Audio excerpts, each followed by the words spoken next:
ये बड़ा ज़रूरी है हो जाए। इलेक्शन कमीशन के साए तले हम मौजूद है। मैं इलेक्शन कमीशन से एक और मुतालबा करता हूँ, आज हमारे एक डाई हार्ड वर्कर शेर अफजल मरवत को अरेस्ट किया गया, हम शदीद मजम्मत करते हैं उसकी, उसको अरेस्ट किया गया। कोई भी आप कहते हैं कि हम लेवल प्लेइंग फील्ड देंगे, क्या आपने हमें लेवल प्लेइंग फील्ड दे दी? क्या आपने दूसरों को रैली और कन्वेंशन की इजाज़त दी हुई है? हमारे पास रैली और कन्वेंशन की इजाज़त है या नहीं है? क्या उनके पास गने थी? इसलिए ये जितना भी प्रोसेस हो रहा है इसके साथ फ्री एंड फेयर इलेक्शन बहुत ज़्यादा इफेक्ट हो जाएगा। हमारी सारे हम कंटिन्यू करेंगे, कन्वेंशन करेंगे, इंशाल्लाह हम जाएंगे और आगे बढ़ेंगे।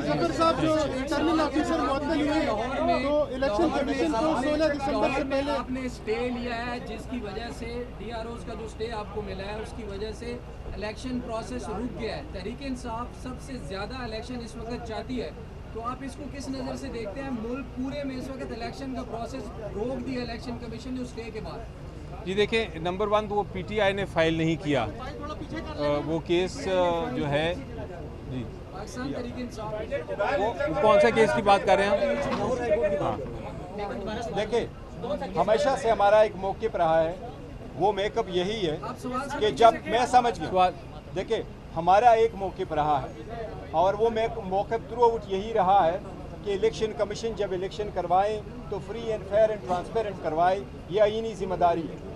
अगर उसके लिए RO और डिस्ट्रिक्ट रिटर्निंग अफसर को आप जुडिशल ऑफिसर के बजाय, सेशन जजेस और सिविल जजेस के बजाय अगर आप DC और असिस्टेंट कमिश्नरों को लगाएं, वो एग्जीक्यूटिव के ऑफिसर्स होते हैं, वो कभी आपको फ्री फेयर ट्रांसपेरेंट इलेक्शन नहीं कराते।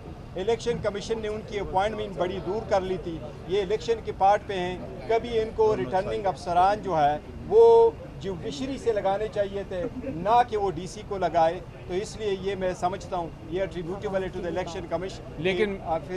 लेकिन मैं ऐड कर दूं एक चीज़ इसमें कि हमारी नज़र में इसकी वजह से इलेक्शन डिले नहीं, ये इरादा बिल्कुल नहीं था कि इलेक्शन डिले हों, और हम चाहेंगे कि ये इलेक्शन डिले इसकी वजह से ना हो। ये एक हमारी दरख्वास्त है जो पिटिशन के फॉर्म में गई है, लेकिन उसकी वजह से ये जो इलेक्शन है शेड्यूल ये जारी कर देना चाहिए इलेक्शन कमीशन को, और इलेक्शन उसके मुताबिक कराने चाहिए, ये डिले का रीज़न ना बने। गौहर साहब, जो लाहौर हाई कोर्ट वाला जो फैसला है वो दरख्वास्त PTI को उसको ऑन करती है या नहीं, ये थोड़ा सा समझा। देखिए, दरख्वास्त वहाँ सबमिट हुई है, दूसरी एप्लीकेशन भी आई, लेकिन हमारा मौके पहले दिन से है और हमने उस पर स्टेटमेंट भी दी है कि हमें डिस्ट्रिक्ट रिटर्निंग अफसरान जो DCs है और रेवेन्यू के ऑफिसर हैं वो हमें कबूल नहीं थे, और हमारी रिक्वेस्ट यही थी, बल्कि ये सारी पार्टियों की यहाँ मुतफ़िका तौर पर जिस वक्त कोर्ट भी बना था हम सब ने एक रिक्वेस्ट की हुई थी कि वो सरकारी बंदे ना हो, सरकार के बंदे क्या कैसे परफॉर्म करेंगे, बल्कि वो आदलिया से लिए जाएं।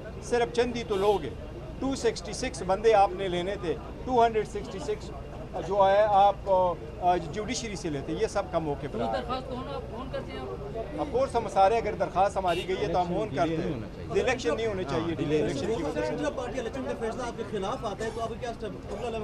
देखिए, हमारी अदलिया से इंशाल्लाह पहले खिलाफ देखिए ना कोशिशें तो की जा रही है, लेकिन हमारा अदलिया पे फिर भी एतमाद है, इंशाल्लाह ताला अदलिया हमें सपोर्ट करेगी। ये नहीं हो सकता कि ऐसी बहाना करे, पहले आपने डिले इतना कर लिया और फिर आप कहे कि आपने इलेक्शन नहीं होल्ड करवाया। इतने free and fair transparent election किसी ने नहीं करवाए, आप सारे लोग गवाह।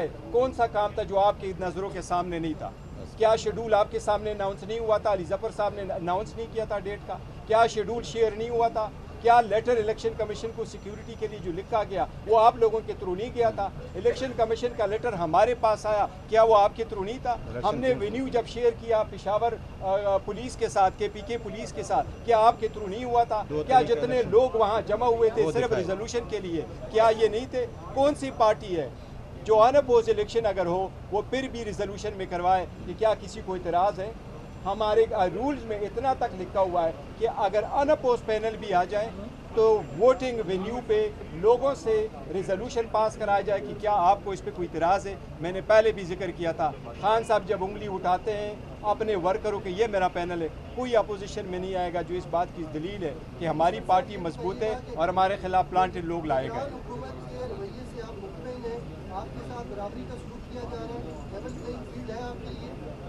हमारे लिए कोई लेवल प्लेइंग फील्ड नहीं, और हमने कभी उसको जो केयर टेकर सेटअप है, हम समझते हैं कि केयर टेकर सेटअप गुज़श्ता हुकूमत की एक एक्सटेंशन है। वैसे भी मेरा ख्याल है अगर आप इलेक्शन कमीशन के प्रोसेस रोक देने के अमल को किस नज़र से देखते हैं? दरख्वास्त पर पूरा प्रोसेस रोक दिया है, जबकि सुप्रीम कोर्ट के फैसले के बाद भी इलेक्शन नहीं करवाए थे। देखिए, आज भी इलेक्शन कमीशन के पास टाइम है, आज ही नए नोटिफिकेशन कर दे और जुडिशरी से लगा दे ताकि मैटर ख़त्म हो जाए। वो रिटन मुलाकात हुई है, आप एक पार्टी के सरबराह भी हैं, बाकी सरबराह नहीं लेते, ऐसा क्या डिस्कस हुआ? कुछ सियासी जमातें इस पर इतराज़ नहीं, देखो, जो सियासी जमातें इतराज़ करती हैं उनकी मर्ज़ी, वो हर चीज़ पे इतराज़ करती है बिकाज, लेकिन मैंने जो मुलाकात की है, मेरी चुप नहीं हुई मुलाकात नहीं की है, उसका एक प्रेस रिलीज़ भी आया था प्रेसिडेंसी से और ओपन मीटिंग की 2 घंटे रही थी। हमने सारे मौजूदा सूरत हाल पे करती और कर्टिसी निकालती, तो इसलिए ये होता ही रहता है। और हमारी पार्टी में आवाम का फैसला है तो इलेक्शन कमीशन कैसे शेड्यूल जारी करेगा? कमीशन को मैं कह रहा हूँ कि कमीशन को आरओ अपॉइंट करने हैं तो डीसी के बजाय इनके पास लिस्टें पड़ी हैं, मैंने पुरानी भी लिस्टें पड़ी है, जुडिशरी से आज ही अपॉइंट करें। अगर इनका दिल है कि इलेक्शन डिले ना हो तो ये कर सकते हैं, अगर कोई बहाना ढूंढना है तो वो एक अलग बात है। ये बड़ा ज़रूरी है हो जाए। इलेक्शन कमीशन के साए तले हम मौजूद है। मैं इलेक्शन कमीशन से एक और मुतालबा करता हूँ। आज हमारे एक डाई हार्ड वर्कर शेर अफजल मरवत को अरेस्ट किया गया, हम शदीद मजम्मत करते हैं उसको अरेस्ट किया गया।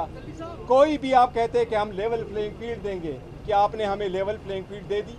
क्या आपने दूसरों को रैली और कन्वेंशन की इजाज़त दी हुई है? हमारे पास रैली और कन्वेंशन की इजाज़त है या नहीं है? क्या उनके पास गने थी? इसलिए ये जितना भी प्रोसेस हो रहा है इसके साथ फ्री एंड फेयर इलेक्शन बहुत ज़्यादा इफेक्ट हो जाएगा। हमारी अली ज़फ़र साहब ये बताइएगा कि आपने जो रिटर्निंग सारे हम कंटिन्यू करेंगे, कन्वेंशन करेंगे, इंशाल्लाह हम जाएंगे और आगे बढ़ेंगे। ज़फ़र साहब जो रिटर्निंग ऑफिसर मुअत्तल हुए तो इलेक्शन कमीशन को 16 दिसंबर से पहले आपने स्टे लिया है, जिसकी वजह से DROs का जो स्टे आपको मिला है उसकी वजह से इलेक्शन प्रोसेस रुक गया है। तहरीक इंसाफ सबसे ज़्यादा इलेक्शन इस वक्त चाहती है, तो आप इसको किस नज़र से देखते हैं? मुल्क पूरे में इस वक्त इलेक्शन का प्रोसेस रोक दिया इलेक्शन कमीशन ने उस स्टे के बाद। जी देखिए, नंबर 1 तो वो PTI ने फाइल नहीं किया, वो केस जो है जी पाकिस्तान तहरीक इंसाफ वो कौन सा केस की बात कर रहे हैं? हाँ, देखिए, हमेशा से हमारा एक मौक़िफ़ रहा है, वो मेकअप यही है कि जब मैं समझ गया, देखिए हमारा एक मौक़िफ़ रहा है और वो मौक़िफ़ थ्रू आउट यही रहा है कि इलेक्शन कमीशन जब इलेक्शन करवाएं तो free and fair and transparent करवाए, ये आईनी जिम्मेदारी है। अगर उसके लिए RO और डिस्ट्रिक्ट रिटर्निंग अफसर को आप जुडिशल ऑफिसर के बजाय, सेशन जजेस और सिविल जजेस के बजाय अगर आप DC और असिस्टेंट कमिश्नरों को लगाएं, वो एग्जीक्यूटिव के ऑफिसर्स होते हैं, वो कभी आपको फ्री फेयर ट्रांसपेरेंट इलेक्शन नहीं कराते।